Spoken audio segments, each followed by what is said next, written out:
atvykę į mūsų webinarą. Noriu tik trumpai iš karto informuoti, kad mes darysim įrašą. Ir jeigu kažkas tai įrašė nenorės, kad būtų matytus jų veidas, tai gal tada galite išjungti kameras, nes yra žmonių, kurie nenori, kad matytus. Labai džiaugiamės dar kartą, Justina, ir tau noriu pasakyti didžiausi komplimentai už tai, kad tu su mum bendradarbiauji. Pati dalyvavau ne vienam susitikime ir mūsų verslų susitikime su Justinu. Be galo profesionalus, be galo atsakingas ir be galo išmanantis savo darbą žmogus ir specialistas, kaip ir visi kiti mūsų ambasados darbuotojai. Tai noriu padėkoti dar kartą, Justinai, kad tu taip atsakingai žiūrėjai į šitą webinarą ir tik noriu pasakyti, kad klausimai, kuriuos jūs uždavėt mūsų formoje anketos, jau pas Justiną buvo ir ketvirtadienį vakare, ir penktadienį vakare, ir mes tikrai be galo daug ir aktyviai dirbom, kad tik šitas webinaras būtų be galo toks pakankamai aiškus ir be galo visiems aktualus ir jūs gautumėt atsakymus į visus rūpimus klausimus. Aišku, niekada tų atsakymų į visus rūpimus klausimus nebūna, todėl mes labai rekomenduojam šitam četuke klausti, kas jums yra neaišku, ir Justinas tikrai pasistengs atsakyti, o jeigu ne, webinaro pabaigoje matysit Justino kontaktus, kur galėsit tikrai drąsiai klausti. Tai trumpai tiek, dar noriu pristatyti mūsų webinaro tvarką šiandien. Trumpai mes pristatysim, kas tai yra prekybos amatų rūmai. Tada laikas Justino pristatymui. Kaip ir minėjau, tuo metu tikrai gali drąsiai klausti ir Justinas kiek galės, kuo greičiau atsakys. Ir webinaro pabaigoje bus toks klausimų atsakymų kaip ir sesija. Ir jeigu, aišku, Justinai, mes dar matysim, kad mes turim laiko, tai mes tikrai dar padarysim trumpą tokią atsiliepimo ratuką, galbūt kas nors norės dar pasidalinti su savo mintim, idėjom, tai tikrai mes jų lauksim. Tai noriu trumpai prisistatyti aš pati, šiaip esu Laura Budrienė, Lietuvos prekybos amatų rūmų Jungtinėje karalystėje prezidentė. Mūsų organizacija jau šiais metais švenčia 17 metus ir esame, kaip aš sakau, Justinas yra muitinės atstovas su Lietuva, tai mes irgi taip pat esam tokia savotiška muitinė, savotiškas kontaktų rinkimo vieta ir susibūrimo vieta, tai esame mes. Lina, aš paprašysiu, jeigu galima, skaidres. Tai mūsų misija ir vizija yra labai paprasta ir labai aiški. Mes norim sujungti lietuviškus verslus, kurie yra čia Jungtinėje karalystėje, lietuviškus verslus, kurie turi interesų į Jungtinę karalystę, ir verslus, kurie yra Lietuvoje, kurie nori turėti sąsajų su Jungtinė karalystė. Ir mes ne tik norim, bet ir esame tokia viena iš didesnių ir žinomiausių verslo platformų Jungtinėje karalystėje. Šiuo metu mes turim beveik 50 narių, kurie yra ne tik Jungtinėje karalystėje, bet ir Lietuvoje, ir džiaugiamės, kad turim galimybę plėsti savo veiklą ir dalintis ir turėti kuo dar daugiau narių ir kuo daugiau vertės. Lina, gal galima taip. Mūsų pagrindiniai tikslai, kaip ir minėjau, tai yra palaikyti ir skatinti lietuviškų verslų augimą Jungtinėje karalystėje, kurti bendradarbiavimą taip tarp Lietuvos ir Jungtinės karalystės verslų, sukurti be galo atvirą ir draugišką bendruomenę, ką mes turim ir dabar. Tik noriu dar pridėti, kad į tą bendruomenę įjungti ir kitas organizacijas ir atstovauti verslams Jungtinėje karalystėje, jų interesams, ir be galo kurti didelę vertę mūsų nariams ir kontaktams visiems, ką mes darom be galo aktyviai.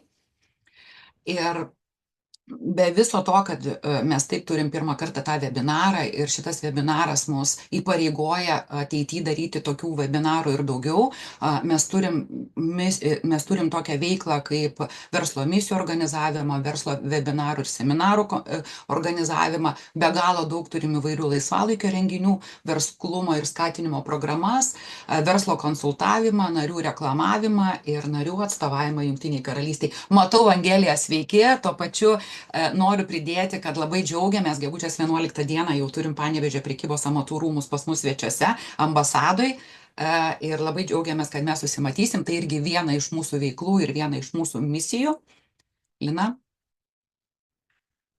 Ir tik noriu dar kartą priminti, kad mes jau esam 18 metai ir pereitais metais per 2024 metus mes suorganizavom daugiau nei 20 renginių, į kuriuos apsilankė daugiau nei 600 narių.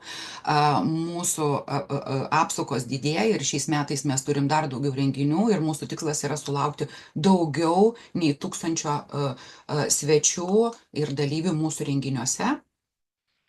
Ir trumpai tik paskutinę noriu priminti tas, kas yra Jungtinėje karalystėje, o galbūt kas Lietuvoje ir galėtų atskristi pas mus į Jungtinę karalystę apie tokius artimiausius renginius be webinarų, ką mes turim.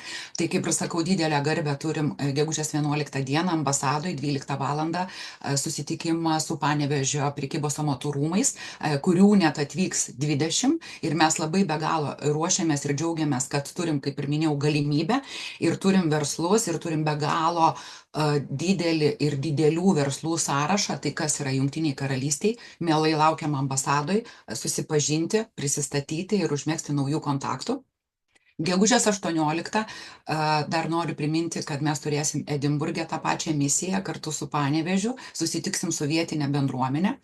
Liepos 6 dieną, kadangi mes esam prekybos amatų rūmai, tai mes taip pat remiam amatus ir mūsų vietinius amatus, tai mes Liepos 6 dieną darom be galo didelę amatų ir kontaktų mugę. Žinau, kad čia esantis dalyviai irgi dalyvauja toj mugėje, labai kviečiam, nes bus be galo didelis renginys, tikime sulaukti apie 300 dalyvių, 300 žmonių ir mūsų nariai, ne tik nariai ir vietos verslininkai pristatys savo paslaugas ir bus galima įsigyti jų prekių. Lina. Kaip aš sakau, aišku, visiems galbūt yra per sudėtinga visą laiką atvažiuoti į Jungtinę karalystę, todėl Jungtinė karalystė rugpjūčio 21-22 dieną atvyksta į Lietuvą į Druskininkus. Labai džiaugiamės, kad turim be galo atvirą ir be galo smagę draugystę su Druskininkų savivaldybe ir visus kviečiam į verslo misiją, kuri prasidės jau rugpjūčio 21 dieną, kur susipažinsit su mūsų veikla, galėsit susipažinti ir turėsit be galo gerą laiką. Žinau, vėl matau Evangeliją, jūs Panevėžį po mano langelių pereitais metais 12 dalyvių net atvyko, tai tikrai mielai laukiam ir mielai galėsit susipažinti ir užmėgsti be galo vertingus kontaktus tiek oficialioj dalyje, tiek neoficialioj. Kasmetiniai mūsų Justinai skaidrės nesimato, ar ne? Lina? Turbūt Lina. Nesimato skaidrių. Nesimato skaidrių? Aš matau skaidrės, tai gal tada skaidrių nesimato, svarbu, kad mane matot, ar ne? Liepo matosi Minugas. Aš matau. Aha.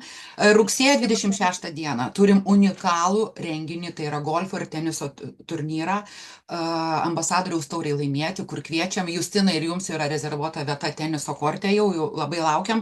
Be galo turiningas renginys, ne tik tai pramogom, bet ir networkingu ir visokiais gerais kontaktais.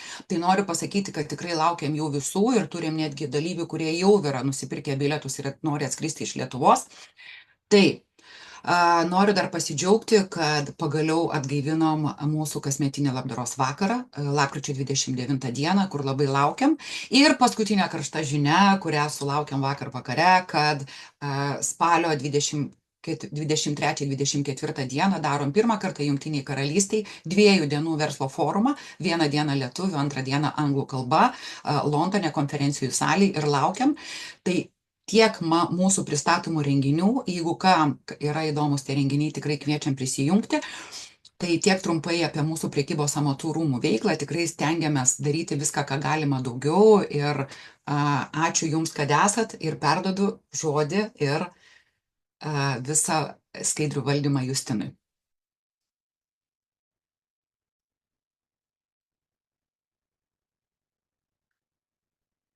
Tai garsas Justina. Taip, matau. Labai dėkoju už galimybę visų pirma čia dalyvauti. Labai smagu, kad pakvietėt, labai smagu, kad surinkote auditoriją, kuri iš tiesų, mačiau, yra labai įvairi, pradedant mažomis įmonėmis, baigiant jau tokiais gerai įsitvirtinusiais žaidėjais. Tai trumpai, turbūt šiandien aptarsime muitinės procesus, kas liečia importą, eksportą iš ES į Jungtinę karalystę ir atvirkščiai. Taigi, Esu Justinas Arlavičius, čia dirbu jau metus laiko. Šita pozicija buvo sukurta tam, kad atsižvelgiant į mūsų priekybos dinamiką su Jungtinė karalystė, Jungtinė karalystė po Brexito tapo trečiaja valstybė ir neišvengiamai priekybos ryšiai liko, laisvas prekių judėjimas, aišku, buvo nubrauktas į šoną ir dabar mes turime tokią situaciją, kai Jungtinė karalystė palaipsniui vis labiau įgyvendina kontrolės priemonės. Taigi šio seminaro, webinaro turinys, tai yra trumpai apžvelgsim dvišalę Jungtinės karalystės ir ES prekybą, įvardinsiu teisinio reguliavimo pokyčius po Brexito ir didžiausia laiko dalis bus skiriama prekių importo į Jungtinę karalystę procesui ir atitinkamai eksporto iš ES procesui. Ir žinoma, turėsime klausimų ir atsakymų raundą. Taigi, prekybos statistika. Kad ir kaip bebūtų, Lietuva yra ES narė ir mes visada žvelgiame į prekybos statistiką pro ES prizmę. Tai jeigu jūs atkreipsite dėmesį, yra dvi lentelės, tai yra ES importas iš Jungtinės karalystės tūkstančiais eurų ir atitinkamai ES eksportas į Jungtinę karalystę tūkstančiais eurų. Tai iš šitų dviejų lentelių turbūt galima pastebėti dvi tendencijas. Tai viena tendencija yra ta, kad ES eksportas į Jungtinę karalystę yra santykinai stabilus, nes jeigu pasižiūrėsime bendrus skaičius, virš 300 milijardų eurų prekių yra eksportuojama kasmet, išskyrus 21 metais ir 20, kai buvo pandemija. Taigi, žiūrint iš tos perspektyvos, ES yra prekybos partneris numeris 1 Jungtiniai karalystiai. Tuo tarpu Jungtinės karalystės eksportuojamų prekių dalis varijuoja, nes jeigu pasižiūrėsime 2021 metus, tai yra pandemija, 19 metai buvo daugiau mažiau prieš Brexitas, kaip ir viskas buvo gerai, 22 metai užbūmino, o 23 metais mes matome jau sumažėjimą. Taigi bendra tendencija yra tokia, kad ES stabiliai eksportuoja prekes į Jungtinę karalystę ir tie pasikeitimai nėra labai dideli. Tuo tarpu Jungtinės karalystės prekių importas į ES, jis turi tendenciją mažėti, tačiau kad ir kaip bebūtų, Jungtinė karalystė išlieka mūsų prekybos partnerė, priklausomai kaip imsime. Nes jeigu pasižiūrėsime bendrą prekių eksportą ir kalbu apie eksportą iš Lietuvos, tai matome, kad prekybos partnerė numeris 10. Tai atrodo kaip ir gal nėra labai gerai. Iš kitos pusės pasižiūrėkime, kokios apimtis ir kokios prekės buvo eksportuojamas 22-23 metais. Tai bendra eksporto suma sudarė 1,5 milijardo eurų. Daug ar mažai, čia jau jūs man galite pasakyti. Iš kitos pusės pasižiūrėkime, kas buvo eksportuota. Tai daugiau negu apie 50% sudarė baldai, plastikai, mediena ir medienos gaminiai, tabakas, elektros mašinos, mineralinis kuras. Ir paskui yra kita 52% visos kitos prekių kategorijos, į kurios įeina, aišku, ir maisto produktai, pieno gaminiai, javai ir taip toliau. Taigi, jeigu pasižiūrėsime lietuviškos kilmės prekių eksportą, ir aš čia norėčiau pabrėžti, kad lietuviškos kilmės prekės tai yra tos prekės, kurios turi išduotus sertifikatus, jis yra pagamintos Lietuvoje, tai irgi matome, kad tos pačios kategorijos ir išlieka ir kaip atskira kategorija 5% yra gaminiai iš javų, miltų, krakmolo, pieno, miltiniai konditerijos gaminiai. Taigi, atsižvelgiant į šitą bendrą statistiką, mes matom, kad Jungtinė karalystė be abejonės yra labai mums patraukli rinka, dėl to, kad ši rinka yra pakankamai turtinga, ji vertina kokybę, ji vertina aukštus standartus, o Lietuvos gamintojai tuos aukštus standartus ir aukštą produkcijos kokybę gali pasiūlyti. Taigi, jeigu žiūrėsime, kasgi pasikeitė po Brexito, kasgi pasikeitė po to, kai Jungtinė karalystė išstojo iš ES, Tai pasikeitė iš tiesų labai daug kas. Ir šioje vietoje aš norėčiau užakcentuoti keletą tokių aspektų, kad tam tikrų pereinamojų periodų, kaip atsimenat, Jungtinė karalystė iš viso netaikė jokių kontrolės priemonių. Tai reiškia, kad galėjote vežti prekes, jos kerta sieną, jos nėra tikrinamos ir, na, muitinės deklaracijų jūs galėjote pateikti netgi po 6 mėnesių nuo prekių įvežimo dienos. Taigi šitas, na, sakykime, kontrolės nebuvimas, jis negalėjo tęstis amžinai. Kitas aspektas, kad buvo pasirašyti prekybos susitarimas tarp Jungtinės karalystės ir ES, Šiaurės Airijos protokolas, vėliau pasirašytas Vindzoro susitarimas ir galiausiai 23 metais buvo publikuota pasienio veiklos modelio projekto kaip ir matmenis ir paskui tas pasienio veiklos modelis buvo priimtas ir pradėtas įgyvendinti. Aišku, yra kiti nacionaliniai teisės aktai, kurie detalizuoja vienokius ar kitokius tikrinimo procesus, susitarimus ir taip toliau, bet šitoje vietoje turbūt neišsiplėsime. Taigi, norėčiau šiek tiek aptarti, ir jūs turbūt jau puikiai žinote, ypač tie kolegos, kurie jau vykdo importo, eksporto operacijas, muitinės procedūras, jau teikia paslaugas ir, na, sėkmingai siunčia tas prekes į UK.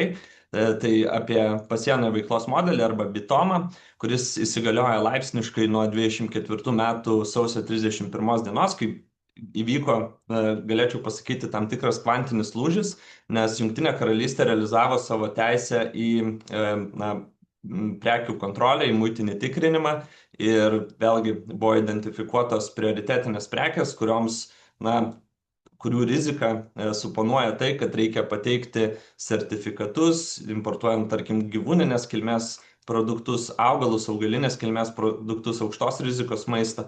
Ir šioje vietoje tai buvo, lūžis Jungtinės karalystės tokia kaip mąstysenoje, nes jie buvo iš principo kaip ir ES valstybės, jie buvo pripratę, kad tokio pobūdžio tikrinimų jie neatlieka ir arba jie atliekami, žinant, kad jau bus pažeidimų, turint iš ankstinę kažkokią informaciją. Kitas etapas, tai buvo balandžio 30 diena, kai buvo įvedami dokumentiniai ir rizikos pagrindų vykdomi prekių tapatybės nustatymai ir atitinkamai fiziniai tikrinimai vidutinės rizikos gyvūniniams produktams ir taip toliau. Jūs tas rizikos kategorijas puikiai žinote, ypač tie, kurie importuoja augalinės gyvūninės kilmės produkciją. Ir šioje vietoje turbūt reiktų atskiro seminaro detalizuoti, kas patenka į aukštos rizikos kategoriją, kas patenka į vidutinės, kas patenka į žemos rizikos kategoriją ir ką tai reiškia importo procese. Nes tai reiškia iš principo papildomus kaštus, neslėpkim. Ir galiausiai šių metų sausio 31 dieną įsigaliojo trečiasis etapas, kuris buvo atidėtas, jis buvo planuotas įgyvendinti 24 metų rudenį, tačiau, kad ir kaip bebūtų, ne viskas taip sklandžiai vyko ir įsigaliojo saugos ir saugumo deklaracijų pateikimo reikalavimas. Ir šioje vietoje vėlgi kvantinis lūžis, Jungtinė karalystė iš principo dabar renka informaciją apie importuojamas prekes ir vėlgi, kas yra akcentuotina, kad siekiama turbūt padėti verslui teikti mažiau tos informacijos, tai iš 37 duomenų elementų privalomų liko 20 ir 8 duomenų elementai liko sąlyginiai. Todėl šioje vietoje tai galima matyti kaip palengvinimą, bet iš kitos pusės pats tas saugos ir saugumo deklaracijos atsiradimas sudaro tam tikrą administracinę naštą, nes iš principo verslui tai yra dar vienas dokumentas, kurį reikia pateikti prekių importo metu. Taip, taigi, turbūt pereinam prie mūsų esminės dienos temos arba prezentacijos webinaro vinies. Ir nuo kogi pradėti? Kadangi sąraše mačiau, kad yra verslų, kurie jau pakankamai gerai įsitvirtinę ir vykdo muitinės procedūras, gal aš čia nieko naujo nepasakysiu, tai atsiprašau. Iš kitos pusės, manau, kad auditorijai yra, tai plačiai auditorijai, kuri dar tik tai galvoja apie tai, kad reiktų galbūt plėsti savo veiklą ir eksportuoti prekes į Jungtinę karalystę Manau, kad ši informacija yra aktuali, ypač jeigu įmonės anksčiau neeksportuodavo savo prekių į trečiasias šalis. Nes vėlgi, apsibrėžkime turbūt, kas yra eksportas muitinės prasme. Nes jeigu jūs kaip įmonė eksportuojate savo prekes į Latviją, Estiją, į Prancūziją ar Vokietiją, tam tikrą prasme jūs esate teisūs, jūs eksportuojat už Lietuvos Respublikos ribų. Tačiau muitinės prasme mes esame bendroje rinkoje, ES bendroje rinkoje ir muitinės prasme tai nėra eksportas, tai yra tiesiog prekių pardavimas. Prekių eksportas muitinės prasme yra tuo atveju, kai prekės yra išvežamos, eksportuojamos jau į trečiasias šalis ir praranda sąjungos prekių statusą.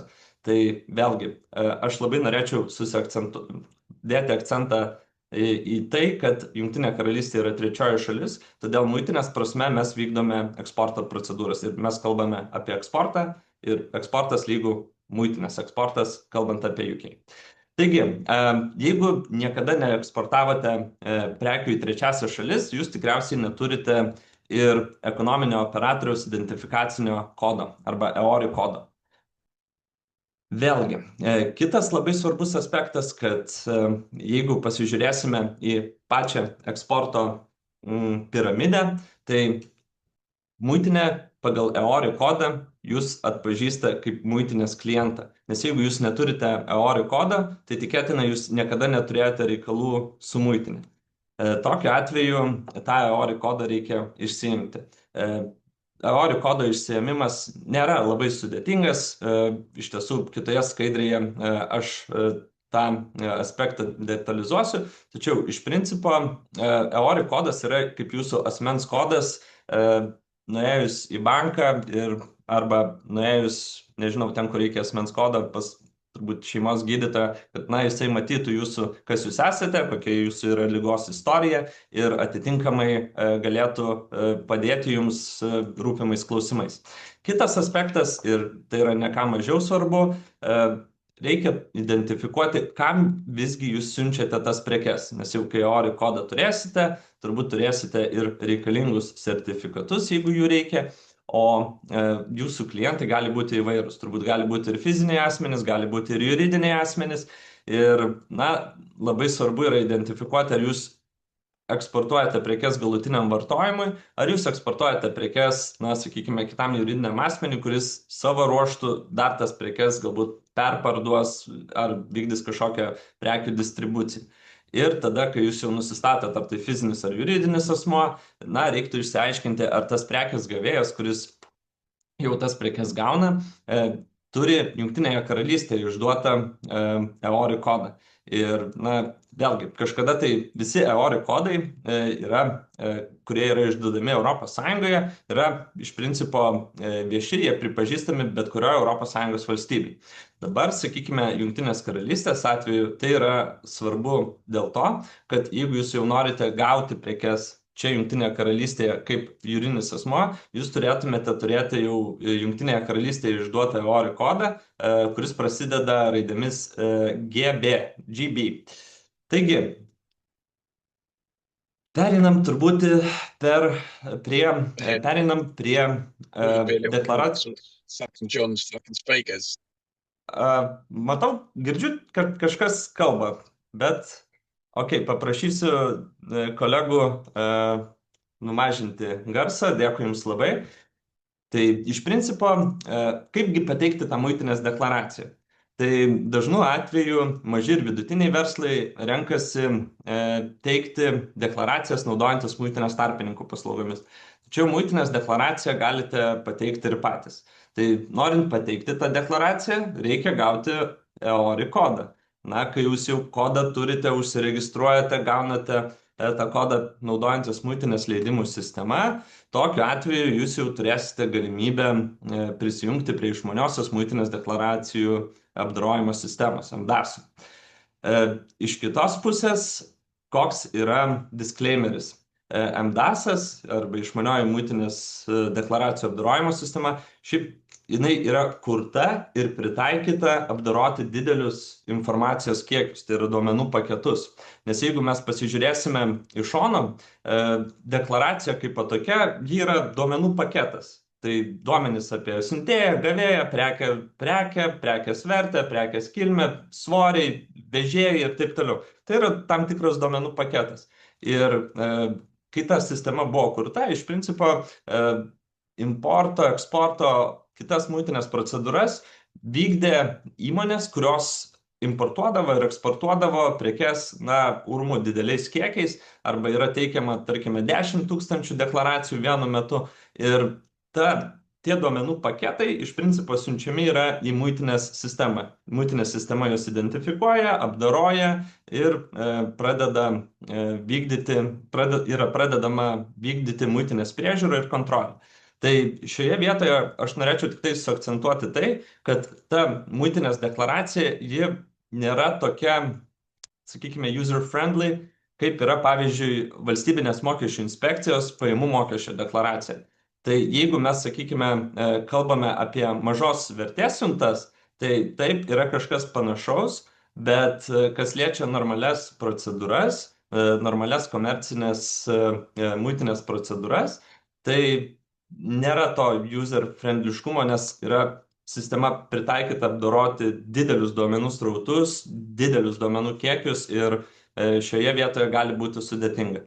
Todėl dirbant su muitinės sistemomis yra rengiami specialūs mokymai. Tarp kitko, mes rengiame mokymus ir muitinės tarpininkams, jie yra atestuojami, jie turi atitinkamą kvalifikaciją ir jeigu pas mus jau muitinės tarpininkas turi atitinkamą kvalifikaciją, yra išlaikęs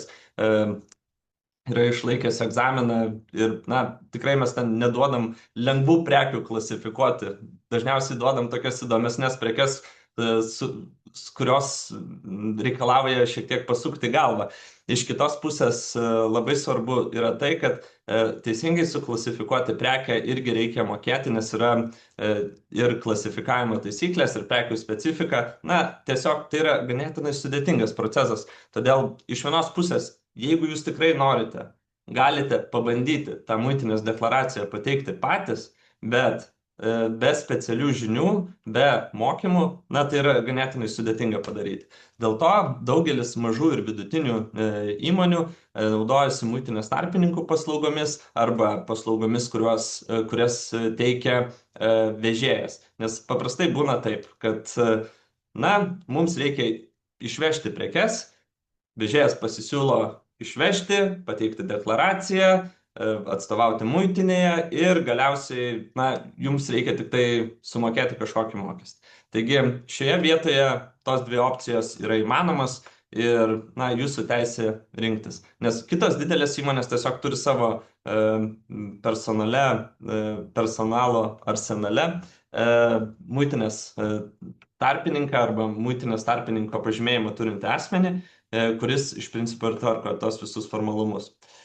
Taigi, dabar matote registracijos etapus bendrajame naudotojų portale ir EORI kodo išdavimo schemą. Iš principo, ši informacija yra prieinama mūsų muitinės tinklapyje, todėl turbūt plačiau nedetalizuosiu. Ir mes prieiname prie informacijos apie prekes pateikimo.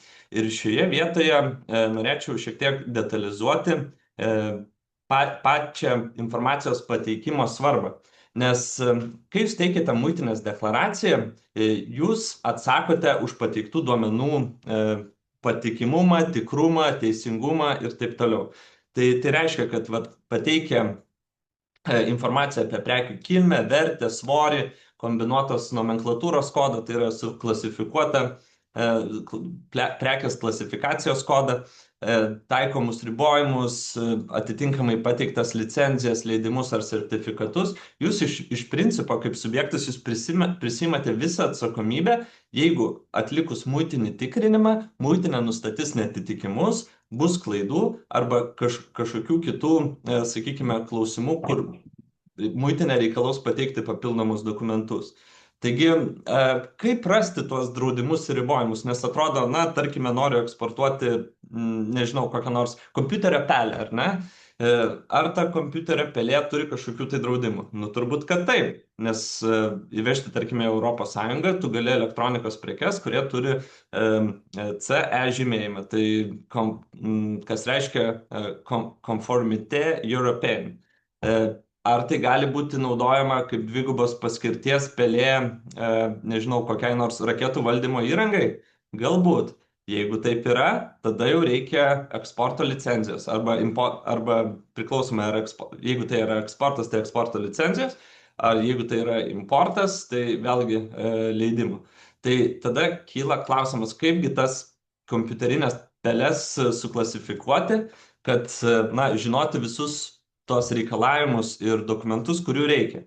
Tai šioje vietoje mums padeda mūsų integruotieji tarifai. Tai tiek Europos Sąjunga, kiekviena šalis, Lietuva ir Jungtinė karalystė turi savo integruotosius tarifus. Ir paprastai šiuose tarifuose galima ir pabandyti susiklasifikuoti savo prekes ir atitinkamai matyti, kokie papildomi reikalavimai arba tam tikri dokumentai yra reikalingi toms prekiams importuoti arba jas eksportuoti. Tai turbūt prie tarifo ir pereikim. Nes siekiant tinkamai pateikti muitinės deklaracijas ir taikyti muitinės procedūras, tai tikrai reikia žinoti, kokios tos prekės yra eksportuojamas arba importuojamas. Tai mums gali padėti šiuo atveju dvi nuorodos - litaras arba Jungtinės karalystės tarifas.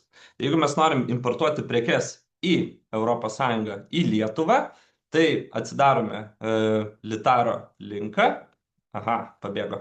Atsidarome litaro nuorodą ir ten galime pagal prekės apibūdinimą arba pagal prekės tam tikrą kodą atsirasti savo prekes ir pasižiūrėti, kokiegi apribojimai, draudimai ar kažkokie kiti reikalavimai yra taikomi. Kas yra svarbu? Kad kiekviena šalis turi savo tą integruotąjį tarifą.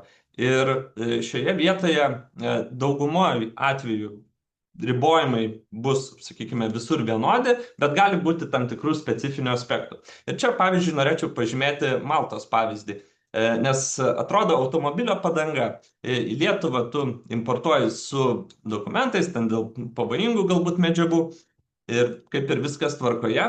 Tačiau Maltoje padangos yra akcizinės prekės, nes jos yra griežtoje apskaitoje ir iš principo salos specifika lemia tai, kad nelabai yra galimybės ten atsikratyti, perdirbti ir taip toliau. Dėl to šios prekės, padangos, patenka po akcizinių prekių kategoriją. Ir tai reiškia, kad vėlgi yra taikomi ribojimai, papildomi reikalavimai, akciziniai sandėliai ir taip toliau. Taigi, jeigu vienoje šalyje, sakykime, kažkokių reikalavimų nėra, tai nereiškia, kad kitoje šalyje, tų reikalavimų taip pat nebus. Kitas aspektas ir ką labai svarbu paminėti, kad yra galimybė kreiptis į Lietuvos muitinę ir gauti privalomą tarifinę informaciją arba privalomą kilmės informaciją. Ir šioje vietoje labai norėčiau užakcentuoti tai, kad paprastai atsakingas verslas, kuris žiūri į ilgalaikę perspektyvą, tos privalomos tarifinės informacijos arba kilmės informacijos paprastai ir paprašo, nes tam tikras teisinis tikrumas yra labai svarbu kiekvienos įmonės veiklos elementas. Ir šioje vietoje mes, kaip muitinė, stengiamės tikrai padėti, tuo labiau, kad PTI išduota vienoje ES šalyje galioja visoje ES teritorijoje. Tai vėlgi, kaip ir minėjau, Lietuvos tarifą rasite pirmoje nuorodoje, Jungtinės karalystės integruotąjį tarifą rasite antroje nuorodoje. Einant toliau, prekės kilmė. Prekės kilmė yra labai svarbus elementas. Kodėl? Todėl, kad prekės kilmė dažnu atveju reiškia muito mokėjimą arba muito nemokėjimą. Nes turime preferencinę, nepreferencinę prekės kilmę, bet iš principo, ką tai reiškia? Dar dirbdamas muitinės departamento teisės skyriuje atstovaudavau muitiniai teismuose na, sakykime, kokių 40% bylų buvo susijęs su prekės kilme ir kilmės dokumentais. Ir šioje vietoje turbūt reiktų akcentuoti tai, kad jeigu asmuo, subjektas deklaruoja prekių kilmę kaip preferencinę, tai yra, tarkime, taikomas 0 procentų tarifas, viskas yra gerai, yra pateikiami dokumentai ir taip toliau, kurie patvirtina kilmę. Na ir muitinė, sakykime, man atrodo, 3 metų laikotarpėje gali nuo deklaracijos pateikimo gali atlikti tyrimą. Ir vėlgi, tarkime, atliekamas yra tyrimas, nustatoma, kad, na, galimai buvo klastojami toje šalyje prekių kilmės dokumentai. Na ir mes pasiimame būtent informaciją apie tos šalies tokios prekės importą, išduotus kilmės dokumentus ir žiūrim, ta prasme, ar čia galėtų patekti. Ir atitinkamai prašome, pradėjus tyrimą, prašome informacijos iš subjekto, kuris tuos dokumentus pateikė. Nes priminsiu, kad pagal Sąjungos muitinės kodeksą subjektai, kurie teikia dokumentus muitiniai, juos ir saugo. Tai reiškia, kad tam tikrą laikotarpį jūs tuos dokumentus savo buhalterinėje apskaitoje turite saugoti. Taigi, muitinė atlieka tikrinimą, išsiaiškina, sakykime, gauna atsakymą, kad, na, kilmė nepatvirtinta, nes paprastai siunčiamos užklausos ir taip toliau. Ir ką tada daro muitinė? Na, perskaičiuoja mokesčius ir skaičiuoja skolą. Taigi, šioje vietoje prekių kilmė vaidina labai svarbų vaidmenį, nes prekių kilmė iš principo gali lemti nulinį muito tarifą, kažkokią preferenciją ir atitinkamai leisti, na, sutaupyti ten, kur galima sutaupyti, kur tas sutaupimas yra teisės aktais pagristas ir leidžiamas. Ir matau, ponia Angelija rašo, kad gavo žinutę, kad nuo balandžio 19 dienos buvo sugriežtinti reikalavimai dėl UK mėsos, įvežimo į UK mėsos gaminių ir pieno produktų. Tai aš galiu tik tai, gal taip iš karto atsakysiu, nes paskui gali nusimesti tą žinutę, tai galiu pasakyti tik tiek, kad reikia atskirti komercinį įvežimą ir įvežimą savo asmeniniam bagaže savo naudojimui. Nes komercinis įvežimas, jis koks buvo, toks ir liko. Ir vėlgi, kai vežame komerciškai prekes, mes teikiame sertifikatus, mes teikiame veterinarijos pažymas, mes viską teikiam. Ar ne? Balandžio 12 dieną iš tiesų buvo išleistas Jungtinės karalystės vyriausybės kaip ir įsakymas, kurio iš principo yra apribojama asmeniniams reikmėms importuojamų mėsos ir pieno produktų kiekis. Tiksliau, net ne kiekis, o draudimas. Nes vėlgi, išplito ES snukio ir nagų liga, Jungtinė karalystė yra sala ir šioje vietoje yra labai jautriai reaguojama į bet kokius ligų protrukius, dėl to iš karto buvo imamasi priemonių, kad atitinkami patogenai tiesiog nepatektų ir neturėtų galimybės patekti į UK teritoriją. Taigi buvo uždrausta vežti rankinėme bagaže bet kokius pieno, mėsos produktus ir taip toliau. Baudos numatomos ten iki 5000 svarų. Tai tiesiog nesivežkit sumuštinių, sūrių, sūrelių, kad ir kaip, aš žinau, dėl sūrelių tikrai yra silpnybė ir labai sunku jų atsisakyti, bet vėlgi, pirkime iš UK esančių distributorių, nes ten jau viskas yra patikrinta, patogenų nėra ir, na, tiesiog tas sūrelis gali išbrangti 5000 svarų, tai nerekomenduočiau. O kitas aspektas, buvo galima įsivežti iki 2 kg mėsos, o dabar galima 0 įsivežti. Tai vat, prekių kilmė. Prekės vertė, kas yra labai, sakykime, įdomus labai klausimas, nes viena dažniausių irgi pažeidimo formų tai yra dirbtinis prekės vertės sumažinimas. Iš savo kaip teisininko patirties galiu pasakyti, kad vat, ir neseniai nuskambėjusi byla dėl amerikietiškų automobilių ir vertės sumažinimo, tai yra, na, turbūt viena didžiausių problemų. Kodėl taip yra? Nes nuo prekės vertės yra skaičiuojamas muitas ir PVM-as. Ir šioje vietoje, na, jeigu dar nežinojote, tai dar kartą turbūt galima pasikartoti, kad prekės vertę sudaro, na, nebūtinai tai, kiek jūs mokėjote už prekę. Tačiau įskaitomas yra ir kitos išlaidos, kaip pavyzdžiui vežimo iki ES kaina, tai yra transporto kaina, taip pat draudimo paslaugų, pakavimo ir taip toliau ir panašiai. Ir šioje vietoje prekės vertė yra nelygu prekės muitiniai vertė. Nes jeigu žiūrėsime į Jungtinės karalystės situaciją, tai situacija yra panaši, kad yra prekės suma, prekės pardavimo, tarkim, kaina, plus draudimo išlaidos, plus vežimo iki Jungtinės karalystės sienos išlaidos. Ir visa ta suma yra sudedama į bendrą katilą ir tada nuo tos sumos yra skaičiuojami jau muito mokestis ir pridėtinės vertės mokestis. Taigi, turbūt galėtumėm pateikti gerą pavyzdį. Tai mačiau, yra įvairių įmonių užsiregistravusių mūsų webinare ir buvo, man atrodo, moduliniai namukai ir langų gamybos įmonė. Ir kadangi dėl langų gamybos mes sulaukėm iš tiesų daug užklausų, tai norėjau irgi pasidalinti tokių pavyzdžių dėl langų, durų ir staktų. Taigi, turime kombinuotos nomenklatūros kodą langams, durims, staktams ir slenkščiams. Turime šį kodą, turime prekių vertę, kad įmonė pardavė, nežinau, už 10 000 svarų visokių langų, staktų, jų dalių ir taip toliau. Transporto iki Jungtinės karalystės kaina yra 1000 svarų ir krovinio draudimas kainavo, tarkim, 100 svarų. Atitinkamai galbūt kažkokie dar yra mokesčiai muitinės tarpininkų ir taip toliau, bet pavadinau krovinio draudimu. Taigi, kaip atrodo mūsų mokesčių apskaičiavimas? Ir čia turime du stulpelius. Vienas stulpelis iš principo rodo tai, kad prekės yra importuojamos iš trečiosios šalies, iš kurios su kuria nėra kažkokio susitarimo. Ir čia kalbame apie Jungtinės karalystės atvejį, kai Jungtinės karalystės mokesčių administratorius apskaičiuoja mokesčius, tarkime, prekiams iš kokios nors, nežinau, Gvatemalos. Ar ne?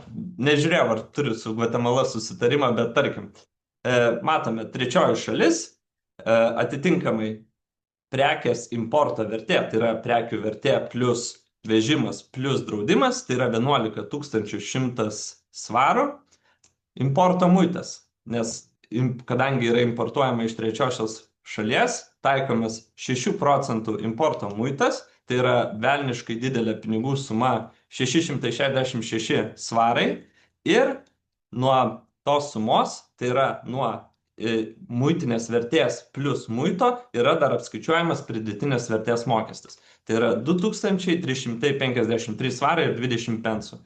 Taigi, iš viso mokėtini mokesčiai yra 3019 svarų ir 20 pensų.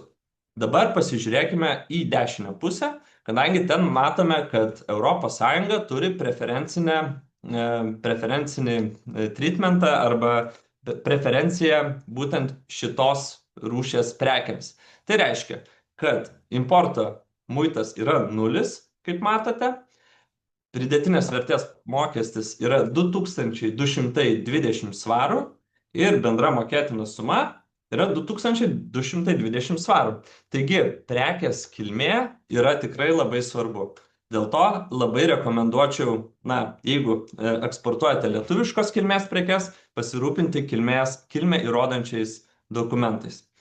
Ir dauguma verslų klausia, ar galimagi kažkaip tai tos muitus sumažinti, atidėti, kažkaip tai padėti tam verslui, iš karto nemokėti tų sumų. Atsakymas yra ir taip ir ne. Muitų sumažinti, jeigu prekės yra eksportuojamos, importuojamos į Jungtinę karalystę, mes negalime, tačiau vėlgi yra tam tikros muitinės procedūros, kurios iš principo padeda verslui iš karto nemokėti tos mokėtinos sumos, jeigu jūs, tarkime, dar neišleidžiate prekių į laisvą apyvartą.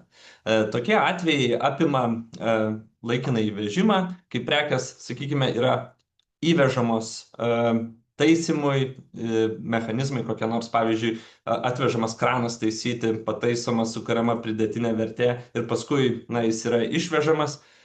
Kitas aspektas, kad jeigu nežinote, ką darysite su prekėmis, bet jau norite jas atgabenti į Jungtinę karalystę, nes, tarkime, yra palankios sąlygos tą daryti, tai vėlgi yra galimybė jas laikinai saugoti. Tokiu atveju PVM ir muito mokėjimas gali būti atidedamas iki 90 dienų. Kitas labai svarbus aspektas yra prekių tranzitas, bet apie tranzitą turbūt apskritai reiktų atskiro seminaro, nes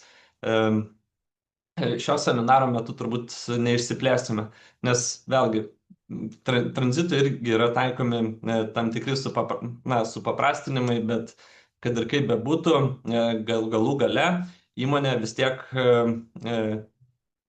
turės galimybę sumokėti tuos mokesčius, bet gal ne iš karto.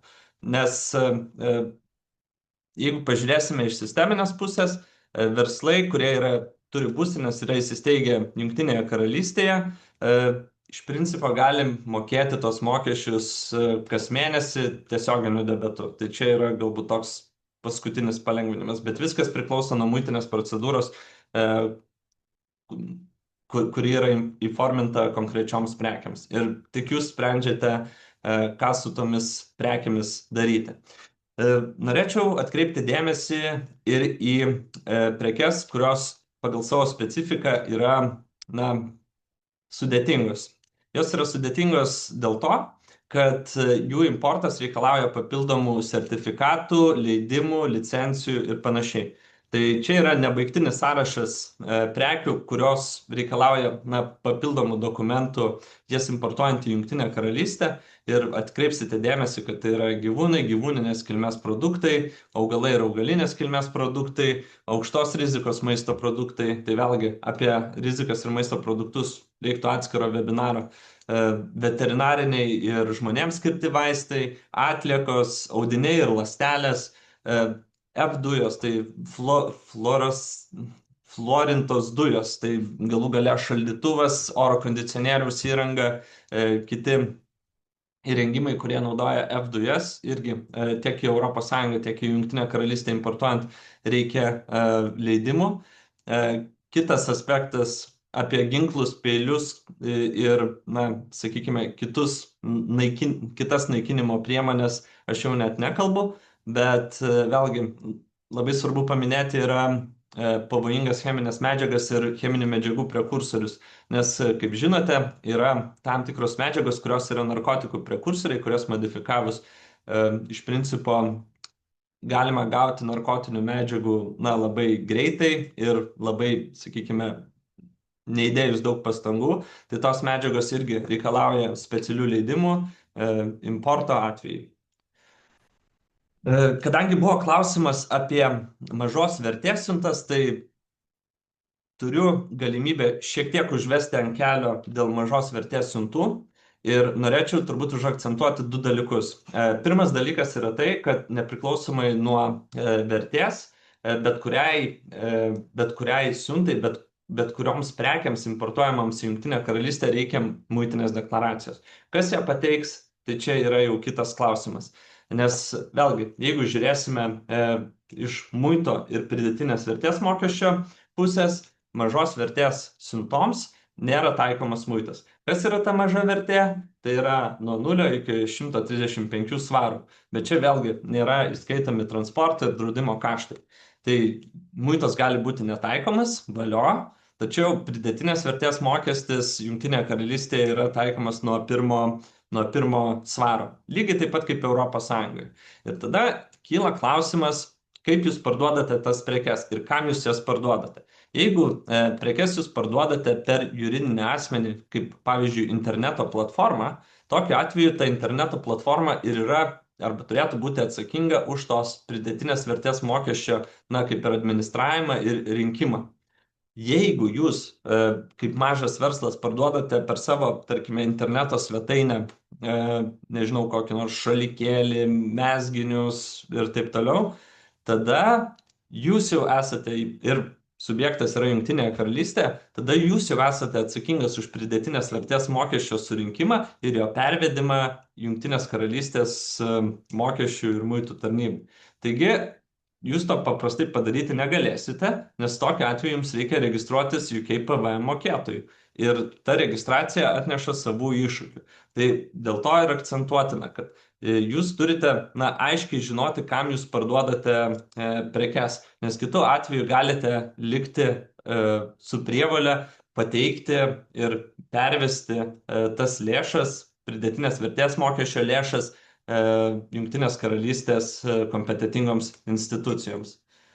Kitas labai svarbus aspektas, jo, kaip ir minėjau, bet kokia siunta turi turėti muitinės deklaraciją.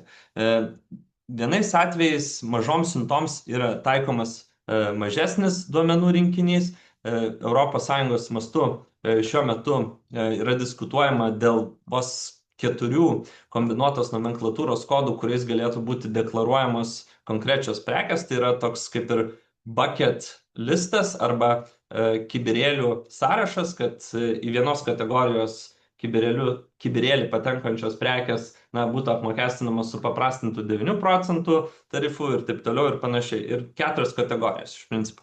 Tai šioje vietoje Jungtinėje karalystėje situacija yra tokia, kad mokamas importo muitas, jeigu prekės viršyje 135 svarus, priklauso nuo prekių specifikos ir yra tiesiog suklasifikuojamas jau vietoje.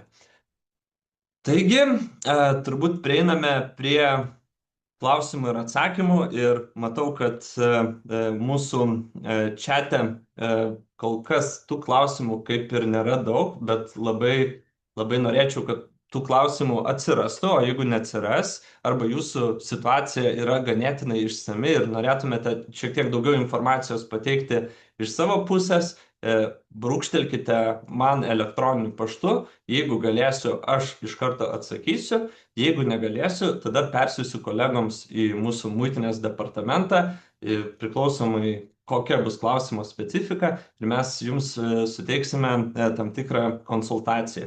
Ir šioje vietoje, mano skaidrės turbūt jau baigėsi, iš kitos pusės kviečiu labai užduoti klausimus.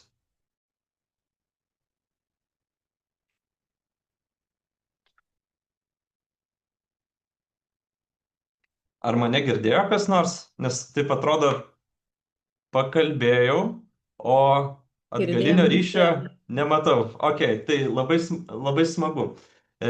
Matau, kad yra konkretus klausimas. Tai aš gal įgarsinsiu, jeigu jūs neprieštaraujate.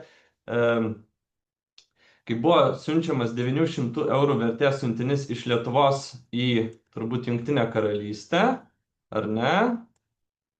Taip, Jungtinė karalystė, gavome jį pristatytą be prašymo sumokėti PVM mokesčius. Ar tokiu atveju reikia kažką daryti pačiam?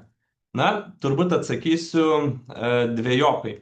Iš vienos pusės klausimas yra, ar jūs patys matėte, kokia deklaracija buvo pateikta ir kokia vertė buvo nurodyta muitinės deklaracijoje. Nes jeigu jūs pačioje deklaracijoje nurodėte, kad prekė yra 900 eurų vertės, ir, kaip pasakyti, ji buvo pristatyta be jokių papildomų, sakykime, prašymų ar įpareigojimų sumokėti ten PVM ir muitą, tai galbūt deklaracijoje buvo nurodyta neteisinga suma. Galbūt deklaracijoje buvo nurodyta 885 eurų. Ok. Vėlgi, iš vienos pusės, jeigu būti visiškai sąžiningiam ir teisingiam, pasikreipčiau dėl mokėtinų mokesčių. Iš kitos pusės tikėtina, kad jūs iš HMRC kolegų nesulauksite atsakymų. Kodėl? Todėl, kad šiuo metu HMRC kolegos daugiausiai gilinasi į tokį, sakykime, komercinių prekių didelių kiekių kontrolę. Nes kaip ir minėjau mūsų webinaro pradžioje, įvyko tam tikras tektoninis lūžis pačiame mindsete, kad tas prekes ne tik, kad reikia sužiūrėti, bet jas reikia ir tikrinti, jas reikia tikrinti visų pirma dėl saugos ir saugumo, dėl ligų, pandemijų ir dėl to būtent yra taip jautriai reaguojama į snukio ir nagų ligos protrūkį. O kad ir kaip bebūtų, aš taip įsivaizduoju, Jūrate, jūs siuntėte šitą siuntą vieną kartą, ar ne? Tai nėra periodinis, nuolatinis, sakykime, verslo etatinis siuntimas, ar ne? Ir vėlgi, galbūt tiesiog nesuveikia kontrolės mechanizmai. Matau, Vladas klausė dėl elektroninės komercijos siuntų, dėl PVM ir overseas goods sold to customers in the UK using online marketplaces. Vladai, geras labai klausimas. Kaip tai veikia? Vėlgi, jeigu pasižiūrėsim, aš gal pateiksiu ES pavyzdį, nes man yra turbūt paprasčiau kalbėti, nes iš principo Jungtinė karalystė bando kopijuoti ES vykdomą teisinį reguliavimą. Tai iš principo situacija yra tokia, kad ES platformos, pardavimo platformos tokios kaip Amazon, jos yra įpareigojamos administruoti pridėtinės vertės mokestį. Nes kiek muitiniai arba mokesčių inspekcijai susirinkti iš kiekvieno asmens tą pridėtinės vertės mokestį yra didžiulė našta. Ir lengviausia tą yra padaryti, tą mokestį susirinkti, yra pardavimo metu. Tai reiškia, kad subjektas, kuris parduoda savo platformoje konkretų daiktą, jam pirkėjas sumoka pridėtinės vertės mokestį pirkimo metu. Ką tai reiškia? Tai reiškia, kad subjektas gauna savo, sakykime, pinigus, lėšas ir pridėtinės vertės mokestį mėnesio pabaigoje perveda Jungtinės karalystės arba ES muitiniai ten, kur yra prekės suvartojimas. Tai šioje vietoje Jungtinės karalystės atveju irgi yra panašiai. Iš kitos pusės atsiranda ta prievalė, kad jeigu jūs parduodate tiesiogiai fiziniam asmeniui, kaip Lietuvos verslas, tokiu atveju yra reikalaujama, kad jūs būtumėte UK PVM mokėtojas. Bet aš daugiau šito klausimu gal nepasisakysiu, nes čia, matau, nusimato atskira naujo seminaro tema. Kitas aspektas, matau, kad yra klausimas iš ponios Karinos, kad norėtų gauti informacijos dėl audinių ir karpinių siuntimo iš Lietuvos į UK. Pone Karina, aš tiesiog paprašyčiau tada brūkštelti man elektroniniu paštu ir detalizuoti, kokias prekes jūs norite eksportuoti, ir turbūt tą individualią konsultaciją mes tikrai jums suteiksim. O matau, Vlado klausimas dėl supaprastinimų. Vėlgi, tam tikrų supaprastinimų iš principo galbūt ir galima rasti, bet aš dabar nenorėčiau detalizuoti, nes pasilikim šitą klausimą galbūt kitam seminarui, kuris detaliai galėtų detalizuoti tą smulkių siuntų pilkąją zoną, gal galima tai pavadinti, nežinau. Tai vat, o iš kitos pusės, vėlgi, gal dar dėl to klausimo, dėl pieno ir mėsos produktų norėčiau detalizuoti. Kokia yra situacija ir kodėl mums ta tema yra labai jautri? Kaip minėjau, apie 5 procentai mūsų eksporto į Jungtinę karalystę yra pieno ir mėsos grūdų produktai. Tai reiškia, kad mūsų ūkininkai labai jautriai reaguoja, mūsų gamybos įmonės labai jautriai reaguoja į bet kokias ligas, ar tai būtų paukščių gripas, ar tai būtų kiaulių maras, ar tai būtų snukio ir nagų liga, nes ne tik, kad jie patiria nuostolį, sakykime, naikindami savo paukščius ar gyvūnus, bet atitinkamai jie negauna pajamų ir iš eksporto rinkų. Nes kai tik tai buvo paskelbta, kad tam tikroje šalyje, tai buvo Slovakija, man atrodo, atsirado snukio ir nagų liga, Austrija uždarė toje vietoje veikiantį pasienio postą tam, kad būtų sumažinta rizika, kad tie patogenai patektų į Austrijos teritoriją. Bet pateko ir dabar jau Austrija, Slovakija, Čekija ir, man atrodo, gal dalis Vokietijos kažkaip ten įsimaišė. Ir gaunasi taip, kad Jungtiniai karalystiai nebuvo kitos išeities, tiesiog buvo nuspręsta priimti tokį teisinį reguliavimą, kad jau bent jau rankinėme bagaže neapdorotų ar apdorotų mėsos produktų, pieno produktų ir kitų, sakykime, prekių, kuriuose galėtų būti pernešamas tas patogenas, kad sumažinti tikimybę, kad tie patogenai būtų atvežti. Tai visi labai jautriai reaguoja ir nebe pagrindo, nes kai reikia išskersti, 10 tūkstančių, 100 tūkstančių paukščių, tai yra labai baisu ir na, sakykime, verslui tai gali lemti bankrotą. Matau, ponė Miglė klausė, ar yra suplanuotas webinaras apie elektroninės komercijos siuntų eksportą ir importą. E, Atsakymas yra ne, nes šiuo metu mes šiuo seminaru iš principo ir siekime išsiaiškinti, ar tokie seminarai ateityje būtų naudingi. Ir šioje vietoje aš jau paprašyčiau jūsų atgalinio ryšio, nes norime irgi gauti informaciją, ar tokios pobūdžio seminarai yra naudingi, ar mums reiktų detalizuoti, sakykime, kiekvieną temą, apie kurią šiandien trumpai kalbėjau. Pavyzdžiui, muitinės vertė, prekių kilmė, prekių klasifikavimas, elektroninė komercija.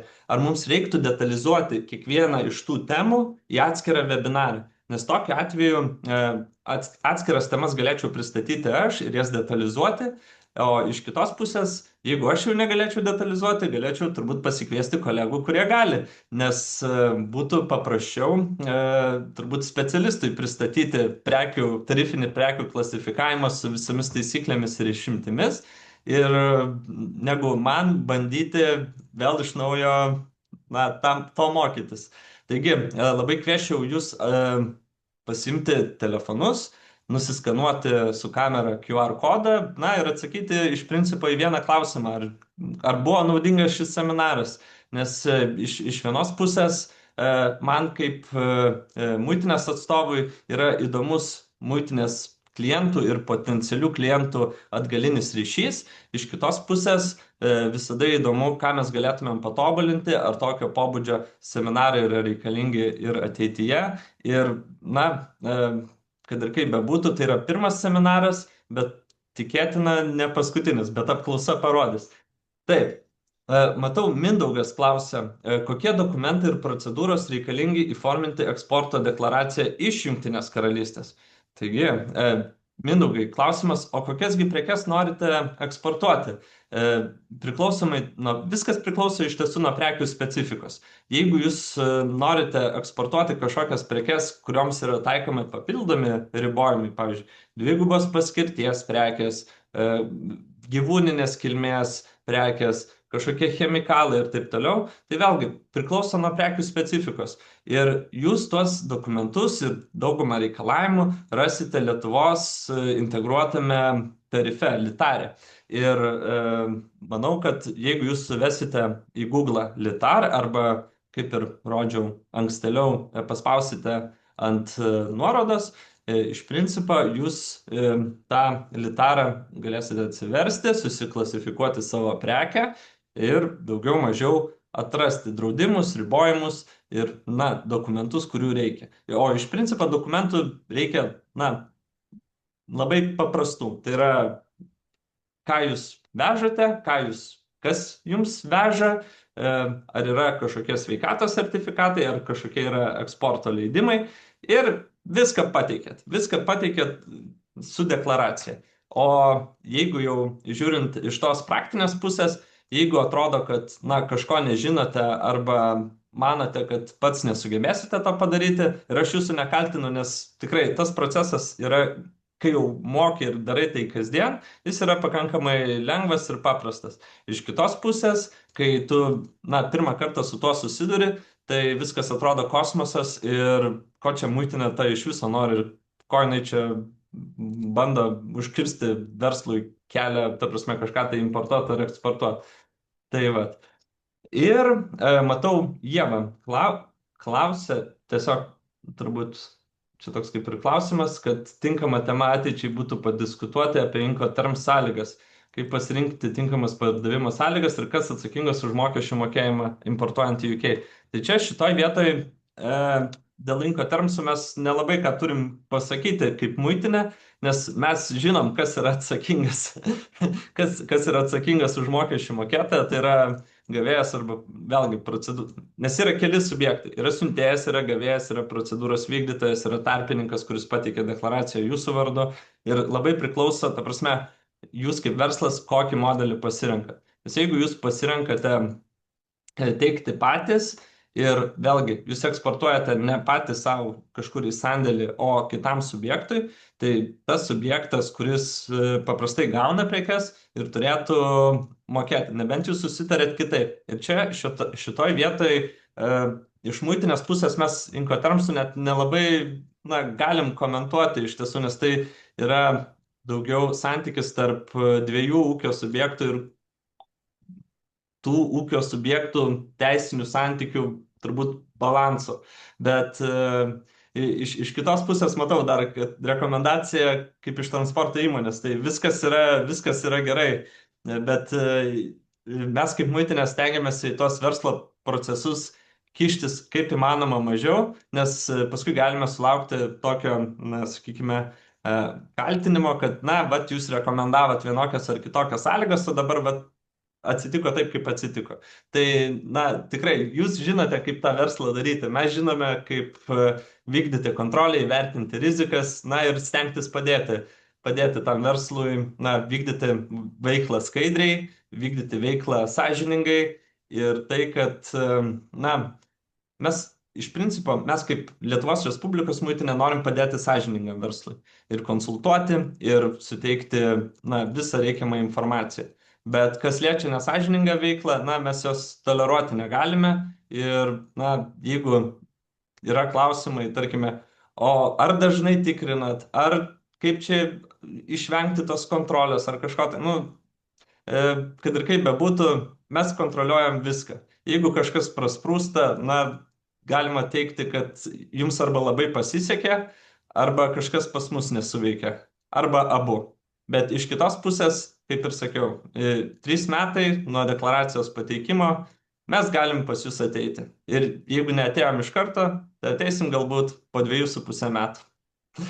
Matau, Vladas dar klausė, kaip sudėtinga ir kokių duomenų preliminariai reikia ir kiek laiko užtrunka Lietuvos eksportuotojai gauti REX kodą, kuris, taip, dėl preferencinių muito tarifų. O čia yra geras klausimas ir šioje vietoje aš statistikos, neturiu, kiek laiko užtrunka eksportuotojui gauti REX kodą, priklausomai turbūt nuo to, ar yra pateikiama visa reikalinga informacija ir ar jos nereikia tikslinti. Tai čia mano kolegos turbūt iš tarifų skyriaus galėtų detaliau atsakyti į šitą klausimą, bet aš jį užsirašysiu ir perklausiu, nes net pačiam įdomu, per kiek laiko statistiškai ūkio subjektas pateikęs visus reikalingus dokumentus tą REX kodą gali gauti. Tai ačiū labai, Vladai, už jūsų klausimą. Ir atrodo, kadangi, matau, Denis klausė. Ar Didžioji Britanija ir Europos Sąjunga turi bendrą preferencinę tarifų sistemą? Tai jeigu importuoju prekes į Lietuvą iš Indijos naudojantis INREX, arba iš Vietnamo, ar vėliau galėsiu eksportuoti tas prekes su 0% tarifu? Geras klausimas. Norėjau pasitirauti, ar tos prekes nebūtų keičiamas, modifikuojamas ir taip toliau, nes jeigu žiūrėsime iš tokios bendros perspektyvos, yra Pan-Euromed konvencija, prie kurios dėl preferencinės šitos yra prisijungusios daug valstybių.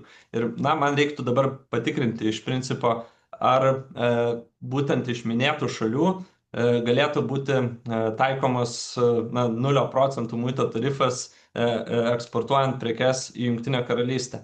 Nes vėlgi, kiekviena prekė turi savo specifiką, kiekvienas prekės kodas, jisai atsineša su savim tam tikrą namų darbų bagažą, ir kurį mes, taip on the spot, turbūt išsiaiškinti negalim. Bet, Deni, brūkštelkit man elektroniniu paštu savo užklausą ir galbūt aš jums galėsiu tada atsakyti artimiausiu metu.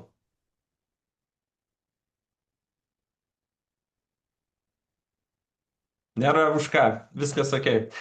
Tai, ponia Laura, gal tada žodį aš perdodu jums. Nežinau, kiek galėjau, tiek atsakiau. Laukiu jūsų atgalinio ryšio dėl seminaro,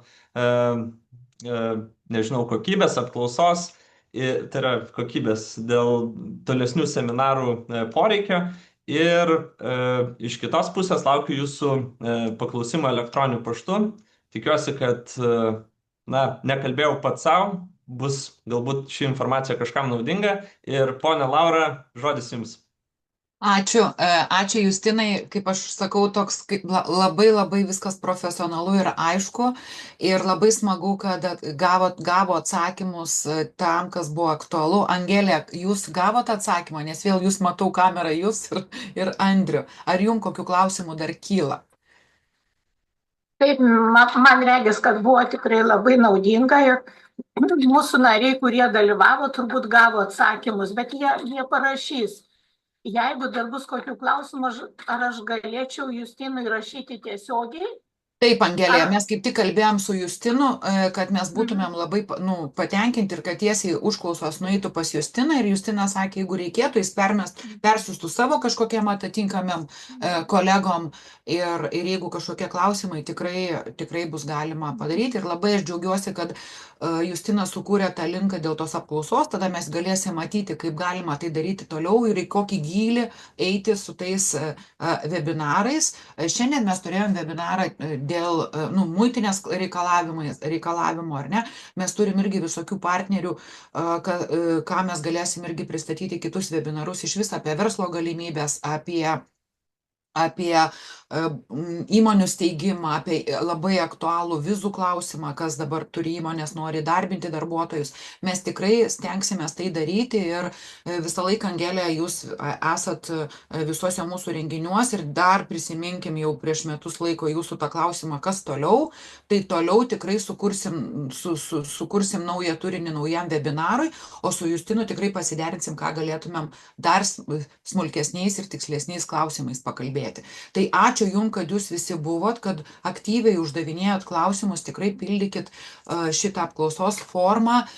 Tai tikrai ir Vladai, ačiū ir Jums, kad Jūs klausėt ir Justinai, kad Jūs taip tiksliai, aiškiai viską papasakojot. Tai manau, kad ačiū Jums. Vladai, ar Jūs dar turit ką, matau, įsijungiat, ar turit dar ką palinkėti ir ką pasakyti dėl webinaro, nes visą laiką toks dar atsiliepimų ratas irgi labai svarbus, bet to...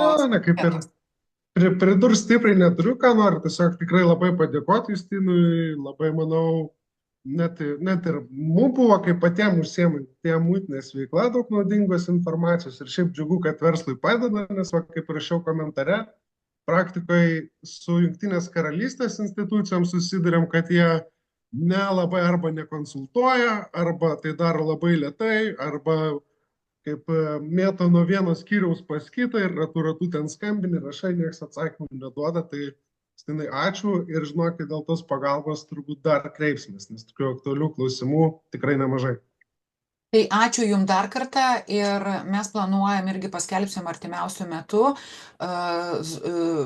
online mūsų prekybos amatų rūmų kontaktų rytą, kur galėsim artimiau susipažinti ir galbūt padiskutuoti, aišku, ir Justiną pakviesim galbūt ir susipažinti su tais verslais, nes mums yra labai aktualu, kuom gyvena tie verslai ir kuom mes kaip prekybos amatų rūmai galim padėti.